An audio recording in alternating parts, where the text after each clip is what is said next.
Well, it's great to see everybody here this morning. Welcome.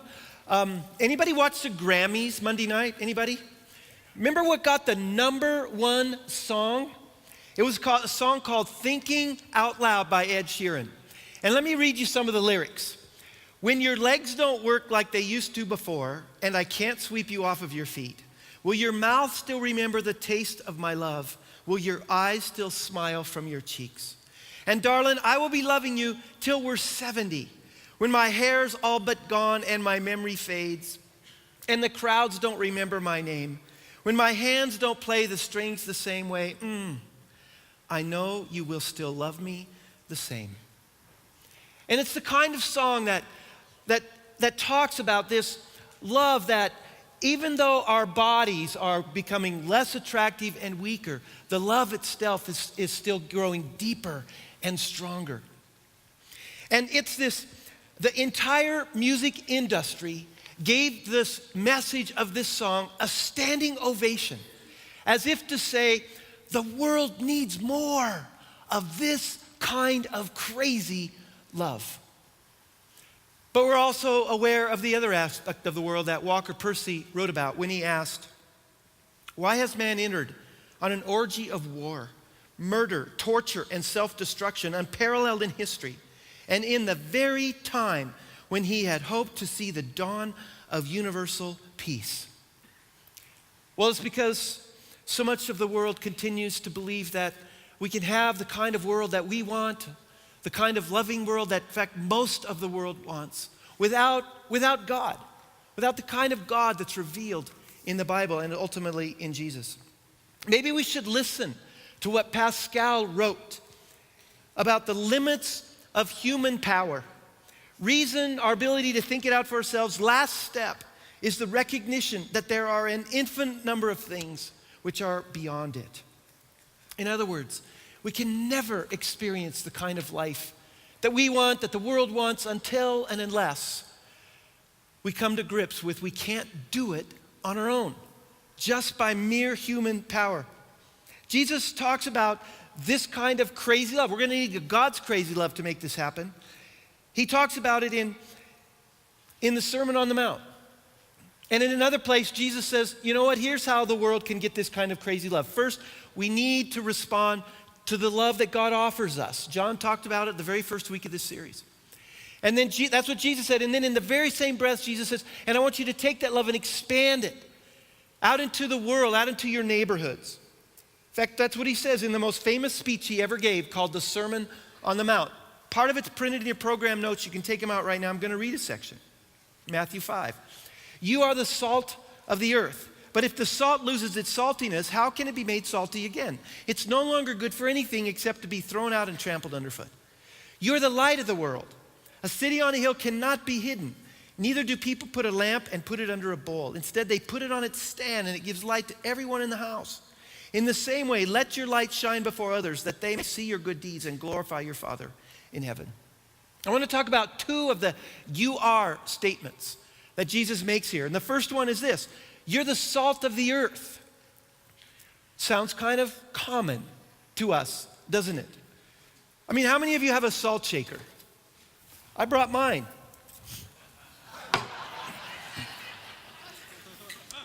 We like salt at our house. But salt's kind of common. Salt shakers are everywhere. In fact, if a restaurant could only put one condiment on every table, it would be salt. It would be salt. What's the #1 use of salt in the United States? We put it on our roads, right? 51% of the salt in this country goes on roads. Only 8% of the salt goes on a table somewhere. And even some of us are a little ambivalent about having much salt in our diet, right? You're on one of those low sodium things. When I grew up in a Swedish family, we avoided salt because it might give food flavor. In Jesus' day, there were two qualities to salt, and the first one's this: salt preserves. They didn't have refrigeration. People discovered that there's something about salt that when you put it in food, it keeps it from going bad, keeps it from corruption. It works almost like magic. In fact, salt was the one ingredient that often saved them from starvation during a time of famine. I mean, salt was life and death issue for them. Most of the ancient cities in Italy were founded on salt works, including Rome. Romans used to pay their soldiers with salt.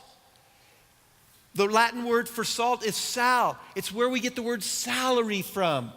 It's where we get the phrase, they're worth their salt. It's where we get that phrase. In fact, there was a book written, and the title of it is Salt, A World History, that was actually on the New York Times bestseller list.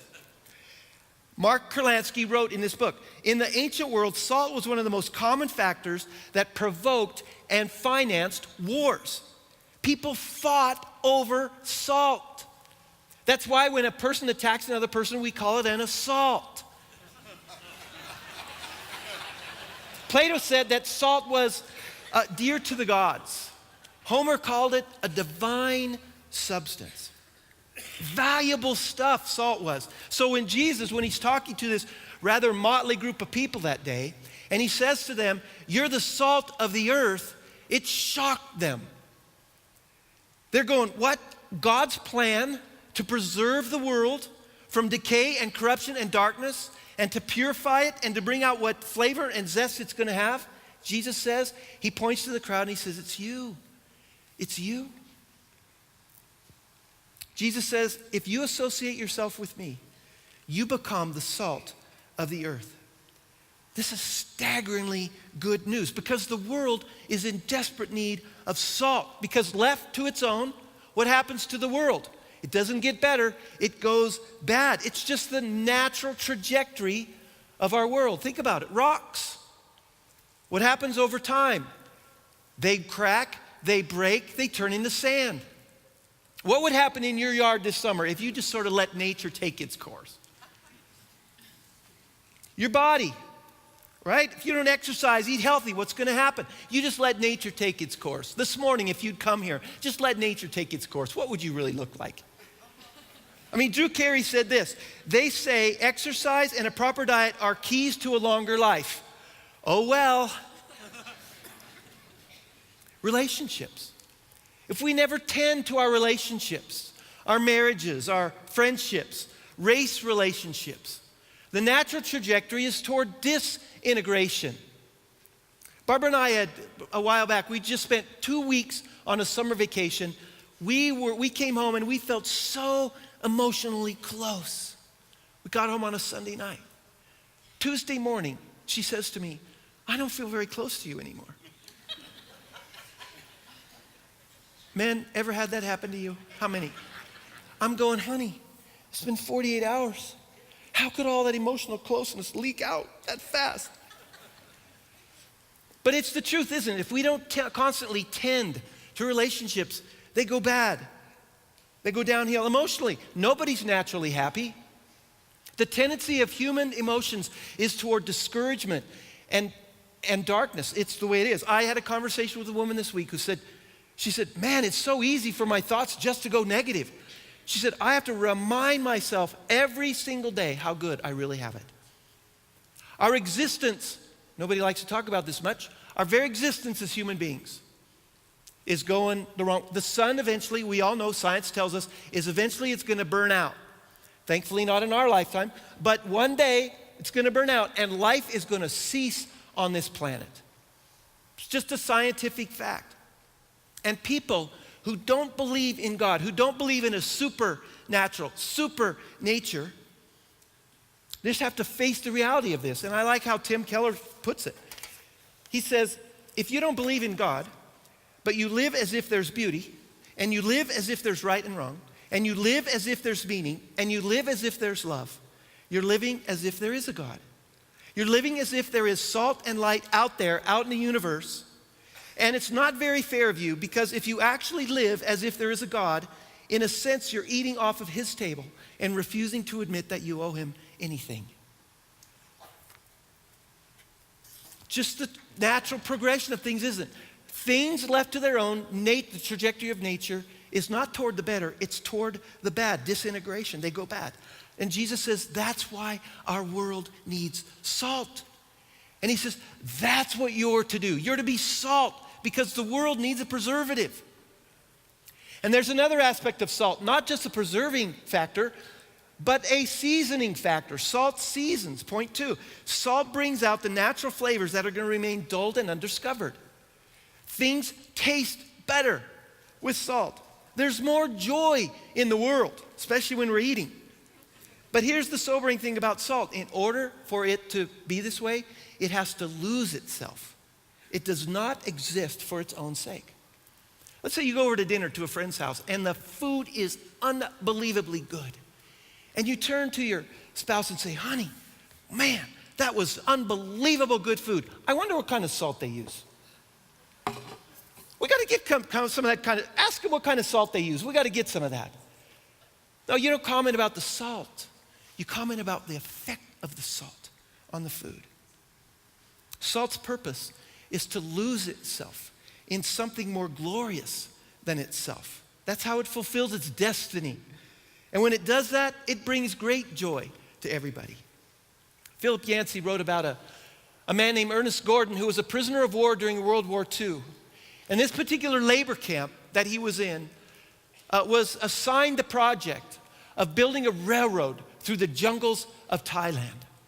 And the conditions were absolutely horribly brutal. 120-degree heat. Insects chewing on them all day long. Disease rampant. Feet cut by sharp stones because they were barefoot. And if a person or if a prisoner slacked off a little bit, the guards would beat him to death in front of everybody else or just decapitate him on the spot. And they had a place where they would put the sick. It was called the death house. And they would just put these sick soldiers in there, separate them from everybody else, the prisoners. And it acted like a human microwave. And men were just put in there till they died. 80,000 men died building that railroad. 393 corpses per mile. And the prisoners lived like animals. Dog eat dog. The strong would beat up the weak just for a few kernels of rice. And the only thing that kept them alive was hate. It became a culture of death until one day everything changed. You see, one afternoon, one of the soldiers, one of the guards, hollered out, "My shovel is missing." And so they lined up all of the prisoners. And they were going to shoot them one at a time, go down the row until somebody confessed to taking the shovel. And before they could even shoot the first one, somebody down the line stepped forward and said, "I did it, I took it." And the guard immediately went down there and clubbed him in the skull, and then he just beat his corpse. Well, they did a recount a little later in the day, and there was no shovel missing. They'd made a mistake in the count. And that night, one of the prisoners thought about this Bible verse, John 15:13, that says this: "Greater love has no one than this, to lay down one's life for one's friends." And something began to happen in the camp because of that single act. The degree of respect for one another began to rise. They would have a funeral for people who died. They would mark their graves with a little cross. The strong would actually give up some of their food to help the weak. And one day Ernest Gordon got sick. In fact, he thought he was going to die. He was put in that death shack. And he'd even written a letter to his parents telling them, "This is the last time you're going to hear from me." And some of the other prisoners came and they brought him out and they nursed him back to health. And it began to change everything in that camp. And they opened a little church there. And Ernest Gordon became the unofficial pastor of that little church.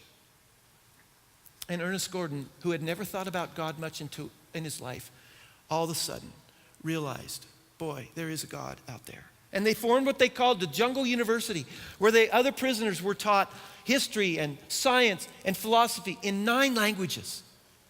And they created an alternative culture, a culture of life in the context of this culture of death. And Jesus had a name for this. He called it the kingdom of God.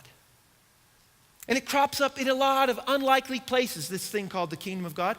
And they became so transformed that when the liberating allies the war ended and they came into this camp, the prisoners begged for mercy for the guards, for forgiveness for the guards. They showed respect for these people. All of this started because of one person who was willing to give himself away for everybody else, in this case, willing to die. Reminds you of another person in the Bible who did the very same thing, doesn't it? Never underestimate the power of a single act of crazy love. A little act of crazy love can go so far. It might not change the whole world, but it'll definitely change you. And it'll definitely change your world. If we're willing to take on this idea that we're the salt of the earth. Jesus said, you're it, you're it. And every weekend, we're not here, we don't gather here on a Sunday or Saturday night just to, sing some cool songs and chat with our friends and drink a cup of coffee and meet in our little groups and, and just to kind of become a cozy little community. That's not what we're about.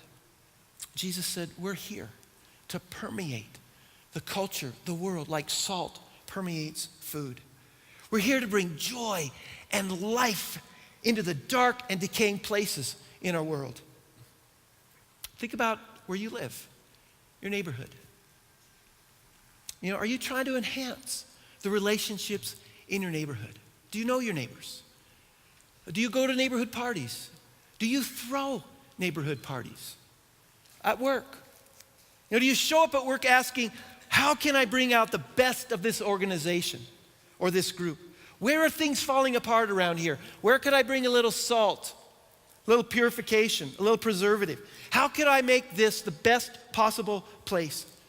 And maybe you're working in a place that there is so much darkness that all you could do is bring a little salt into your cubicle or into your shop or into your classroom. B.C. Forbes said, he's the legendary founder of Forbes magazine, said this: there is more credit and satisfaction in being a first-rate truck driver than a 10th-rate executive. How about in conversations? Are your conversations, do you try to bring out the flavor and preservative when you're having conversations? A while back, I needed to take a plane to Oregon. And some of you know me, I'm kind of a friendly guy. I like to engage people in conversation. But this particular day when I got out that plane, I'd gotten up at 2:30 in the morning. I'd booked the flight late, so I had a middle seat. And when I walked down the aisle, I said this prayer: God, please don't put me next to somebody who wants to talk. I just want to sleep. I want to stay in my little salt shaker. And he answered my prayer. He said, not a chance. So he seats me next to this woman. Hey, sometimes God answers our prayer that way, right? No way. And she was very talkative. She really, and over the course of this flight, she shared some things about her life. She mentioned that she was a nurse and that she'd spent a year in Afghanistan in the health industry doing nursing in Afghanistan. And I asked her if she had any kids. She said, no, I don't really have any kids because I feel like I'm kind of selfish. I'm kind of into myself. I don't want to have to care for other people. And I said, well, where are you going? And she said, well, I'm flying home to Portland. It's where I live. She said, I've been in Arizona with my boyfriend for the weekend, but my aging parents are in Portland, which is where I'm living. I'm caring for them. I said, well, she said, and I don't want to get married, she said, because I feel like I'm still kind of a selfish person. And, the conversation went on. And right before we landed, sometimes in a conversation, I think this happens to a lot of us. You just get this sense, I need to say something pretty significant into the situation. And I just had this sense God had kind of formed the words in my mind over the flight. And I just turned to her before we landed. I said, you've said like 4 times in this conversation that you're a selfish person. I said, and I don't know you very well. I said, but from where I sit, I said, here's the other. I said, you spent a year of your life in a very dangerous place helping people who needed better medical care. You've committed your life to being a nurse. I'm sure every day you exercise compassion in your job. You're living apart from a person you love so you can take care of your parents. I said, I don't know you very well, but from where I sit, I don't think you're a very selfish person. And she just looked kind of stunned for a second. And as I watched her, I could just sense that her world just shifted. Her world just opened up. That some life-giving thing was kind of planted in her. And she didn't say much after that, and we parted, and I don't know where she is today. But I thought, It doesn't take much salt to transform a life. It doesn't take much salt to transform a relationship, a community. It doesn't take much. It only takes a little bit. How salty is your life today? Are you keeping it all in here? Are you the stability in your neighborhood? I ask myself this question once in a while. If my neighbors made a list of the 5 most loving neighbors in our neighborhood, would I make the list? I don't know. Would you? In your neighborhood? I want to. Are you the go-to person at the office? Are you the one that shows up early, stays till the job's finished? Are you the one who does the job right, even though you know nobody's going to notice and nobody's going to thank you? Are you the one who stands up for those in your life who have no voice? Are you the one who tells the funny, clean joke? Are you the first one to be generous when generosity is needed? Because that's what salt does. And Jesus says, that's who we are. And then Jesus switches metaphors. He says, not only are you the salt, he goes, now you're the light of the world. I mean, if salt sort of staggered this group of people, this would have just stunned them. What? They're looking around, looking at each other going, what? Light of the world? That's a pretty big place, Jesus. Really? Light of the world? The entire world? Well, here's why he could say that. The first thing is light always overcomes darkness. The darkness does not win. It will never win. Matthew 5:15, Jesus says, neither do people light a lamp and put it under a bowl. Instead, they put it on its stand, and it gives light to everyone in the house. You can limit the impact of light by putting something over it, but light of a single lamp, if it's not covered, he says, is going to give light to an entire house. And so I thought, you know what, I got to demonstrate that here. Light never has power. Darkness never has power over light. Could we ditch all the lights in this room somehow? Can we do that? Just take them all out. So there's not much light in this room. I measured it. There's 1.6 million cubic feet of darkness in this room. 60,000 cubic yards of darkness in the room right now. And that's a lot of darkness. But this one little cubic inch of light, raise your hand if you can see this. Raise them higher, I can't see. Oh.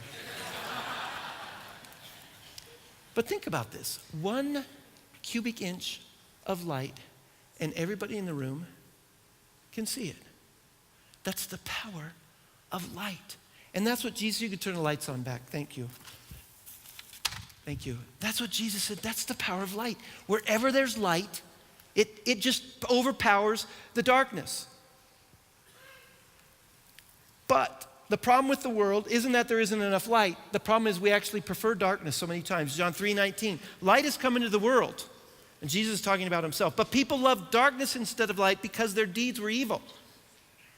We prefer darkness over the light because there are parts of our character and parts of our lives that become exposed when they're brought into the light, right? Our worries, our fears, our addictions, our habits. I mean, how many of you would prefer this? I like to stand in front of my mirror in a bright light, naked. How many of you rather go, I'd rather turn the lights down a little bit? And some of us would prefer that you turn the lights down a little bit. And here's the deal. Jesus, when he died on the cross, once and for all, the power of darkness, Satan himself, thought he'd extinguished the light forever. Killed it off, darkness is gonna win. 3 days later, Jesus walks out of that tomb and says, you know what? You cannot extinguish the light because the light will always have power over the darkness. And that's the power of light. That's why Jesus says in John 8:12, I'm the light of the world. Doesn't stop there. Once we've been lit, whoever follows me will never walk in darkness, but will have the light of life. So I'm going to just ask you right now, do you have the light of life? Is Jesus in your life? And some of you would go, well, Dennis, he's not really. I mean, I'm curious about it. I've been thinking about it. I've been asking questions. I'm coming. But I've never really asked him to come into my life and light up the stuff of my life. And here's the other side of it. When Jesus lights up the bad stuff of your life, he also begins to light up all the good stuff. That's going to remain dim until the light enters. And so I would just ask you, have you stepped across the line? Have you ever, with your own will and mind and heart, said to Jesus, I want you to come into my life and light up my life and lead my life into the future? And then he takes that idea a little further. In Matthew 5:14, he says, now you're the light of the world. A town built on a hill cannot be hidden. Let your light shine before others, that they may see your good deeds and glorify your Father in heaven. Jesus is saying, if a lamp can light up a whole room, imagine what getting a whole town full of lights, turn them on, and put them on the top of the hill.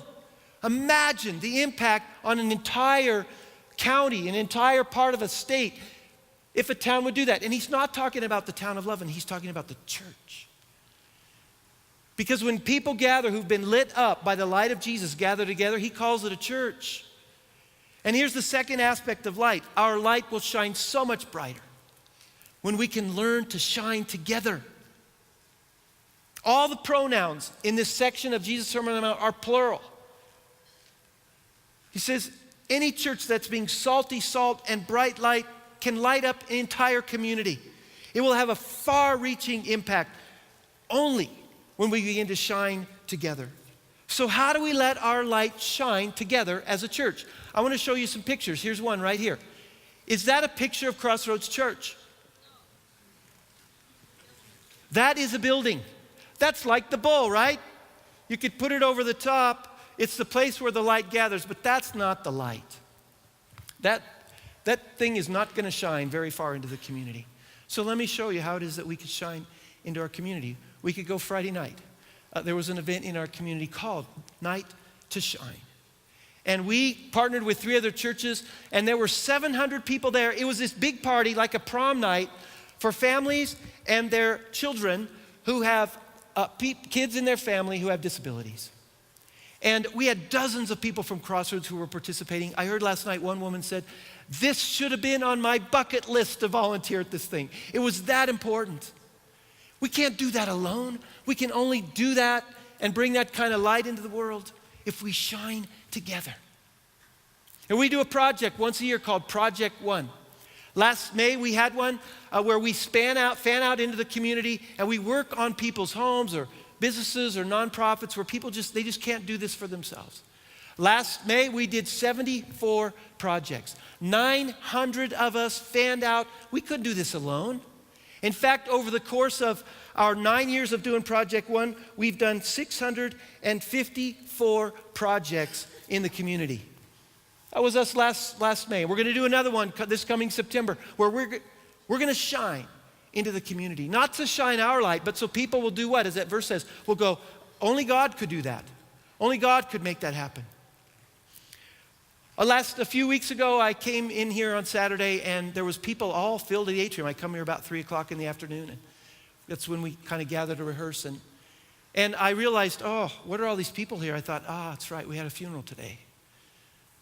We did a funeral, and normally we don't do funerals on Saturdays because we got a little bit more going on around here on Saturdays.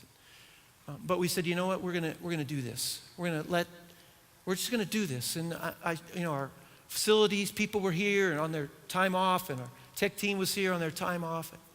And John and Katie were here, and John was preaching 3 times that weekend, but he was here in the morning to do that funeral for this dear family. And a memorial team was there fixing food and caring for people. And when I came in and I saw those people, I didn't recognize hardly any of them.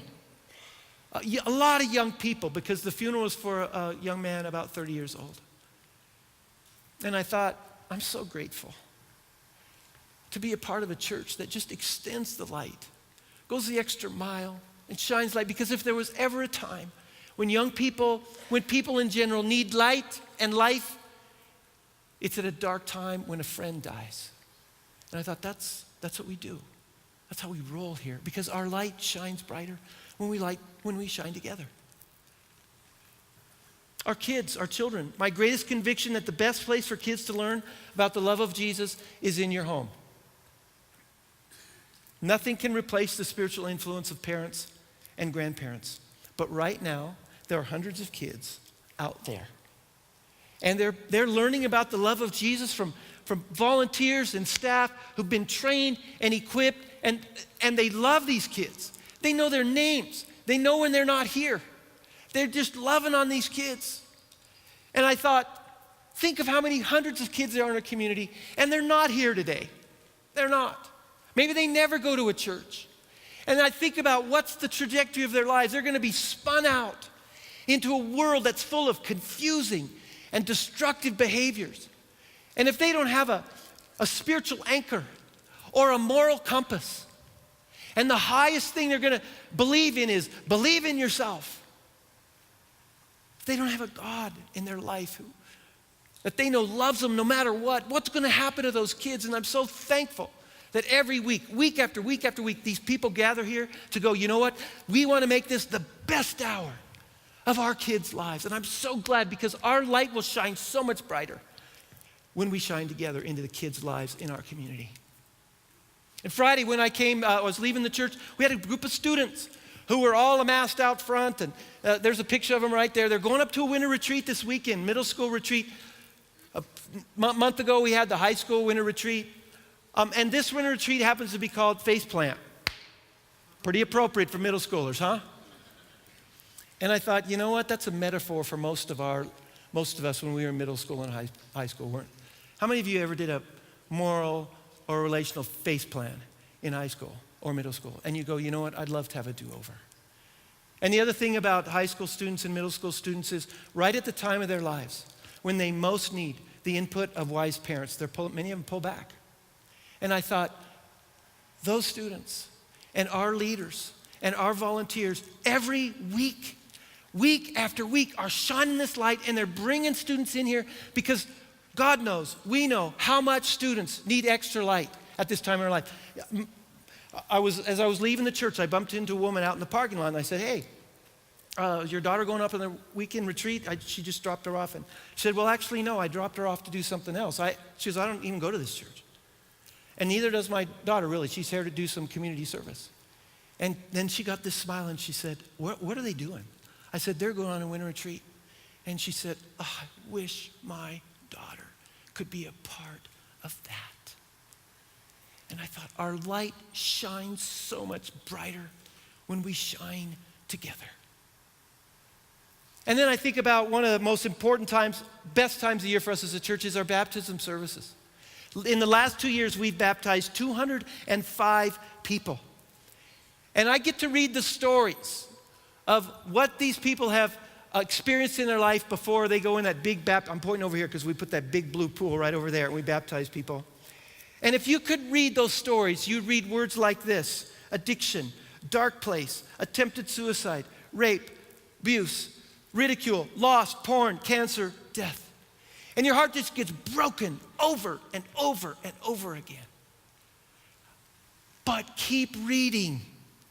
And as you read, you're gonna start to smile, and then you're gonna start to laugh, and then you're gonna start to holler and yell, and then you're gonna start to cry tears of great joy. Because somewhere in that story, the light and the salt has invaded their life, and it's completely transformed their lives. Let me just read from one of those stories. My life before I decided to trust God was bitter, hateful, and full of sin.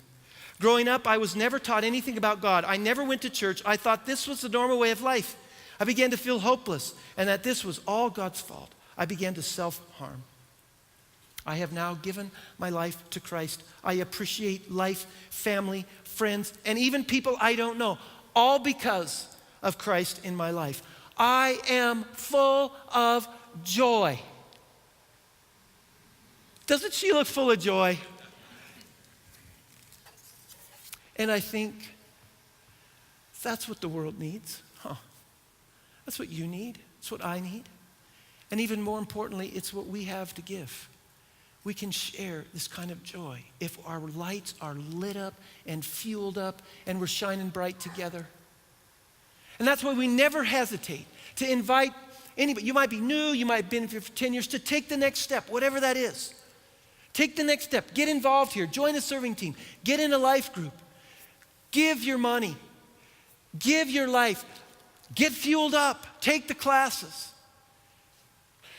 Because we're not just here to keep our salt in the salt shaker and keep our light under our little bowl. God goes, I got a lot more important and a lot bigger stuff for you than that. And so I'm going to end with 2 questions. First one is this. Have you been lit up by the light of Jesus? Have you invited him into your life to be your forgiver and the leader of your life? And you could do that right now. And the second question is this. Are you shining as brightly as you can? Are you? Are you fueled up? Do you need to turn up the wick? Do you need to pour some more fuel on it? Because our community needs you. Our church needs you. Because we will shine brighter when what? When we shine together. And I learned a song a long time ago that I'm going to sing. Maybe some of you know it. This little light of mine, I'm gonna let it shine. This little light of mine, I'm gonna let it shine. Are you really? This little light of mine, I'm gonna let it shine, let it shine, let it shine, let it shine. Why don't you stand, we'll sing it a little faster. This little light of mine, I'm gonna let it shine. This little light of mine, I'm gonna let it shine. This little light of mine, I'm gonna let it shine, let it shine, let it shine, let it shine. It's good.